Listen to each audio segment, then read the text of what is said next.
said at one time that if your duties as a president came into conflict with your faith, you would... No, my conscience. With your conscience? Yes, if I ever thought I could never fill any office with my conscience. I mean, after all, that was our particular argument with the Nazis. We all have conscience, but not... I've stated in my judgment that there is no conflict. There is no conflict between my responsibilities as a public official, carry out my duties and obligations, and my faith. I am sworn to carry out and serve the public interest, and that's what I'm going to do. That's what I do in the Senate. That's what I'll do if I'm president, and there's nothing that can prevent me from doing that. The Constitution and my conscience happen to be in very close harmony, because I happen to believe it's the ideal arrangement for a society. I want to see the people free to practice all their various religions. We are quite unique in this regard. I mean, many of the countries in Europe have a close union between church and state. We don't. Now, merely because we have had experiences historically where there has been a close union between some countries which were Catholic and the state, or between, as there now is, the Church of England, the Queen is the head of the Church of England as well as head of the state, or in some of the Scandinavian countries where the Lutheran Church is the official state church. But here in the United States, Episcopalians, Lutherans, Catholics, Jews, Presbyterians, Methodists, all of us, happen to believe that we do not want an official state church. I would be opposed to it. If there were 99% of the population were Catholics, I would still be opposed to it. I do not want civil power combined with religious power. Now, that's my view, and I don't... If some other person holds a different view, if some other Catholic in another country holds a different view, that's their right, but I want to make it clear that I am committed, as a matter of personal, deep conviction, to the separation. Now, what is there left to say? What could I say? Senator... Why is it that we have 35 million Catholics? What is there in their record that makes anyone think that they're not as devoted to this idea of the separation of church and state? I don't recall in this campaign that there's any member of my faith that's ever come out and indicated pro or con me who happens to be in the clergy. I think that we are committed to this.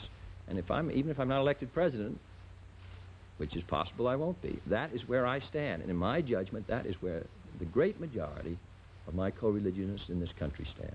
And Senator, I think we should be accepted on that basis. I think there's... Without reference to your personal position, which I think you've certainly expressed yourself on, Mr. Potter suggested or mentioned the meeting that you participated in Houston with the Ministerial Association. You made a film of that. And a question has been raised as to why you continue to show that film in predominantly Catholic areas. No, we don't, Mr. Nobins. The best of my knowledge, there's only been one case, which was accidental, where it was shown in an area where this matter had not been brought up as a major discussion point. The film answers this question, and every poll has shown that there are a substantial percentage of the population. Today's paper indicates that in some states that some candidates are having difficulty because of my religion. This film represents my stand on this question, the separation of church and state. It's the most effective way that at least I can give assurance on this question. And I strongly believe that this question should be removed from the decision. It seems to me, in the most critical time in the life of our country, for us to be talking about an issue that was admirably settled when this country was founded in the Constitution, anything that I can do to contribute to removing that on either side as an issue and getting down to the issues which face our survival, I think is in the public interest. I wonder if we could get to the economic issue now. Mr. Nixon has been quoting from newspapers saying that you have predicted a recession. And he's described this, I think, quoting him as despicable and ignorant. And he's also naive and rude and uninformed, too. He's also quoted newspapers as saying automobile sales have reached a new high.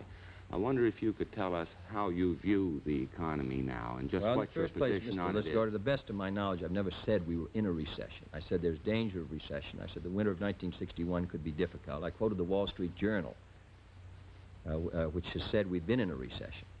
I don't use that term because I do believe we are hanging in a balance, and I don't think that it would be appropriate yet to give it the official title of recession. I don't know what's going to happen in the winter of '61. That's my first point. So Mr. Nixon, I believe, is uninformed in that matter, or at least inaccurate. Secondly, on automobile sales, the fact is I believe that there are probably going to be more cars unsold by the middle of November than we've ever had in our history. I would be prepared to ask Mr. Nixon or anyone else if that isn't true. They're turning out cars greater than we've turned them out in 5 years, and yet the sales would not indicate that we're selling them as fast as we're going to produce them. Anybody can go in, any car dealer who's listening here can answer the question of whether he thinks that car sales are at a record high this year. They're going to have more cars unsold by the middle of November than we've ever had. Steel capacity is 50%. We're building 30% less homes than we built a year ago. The third quarter reports in the papers this week of the various companies shows that most of them are down. So that I would say that business is shaky. I hope we're not going to have a recession.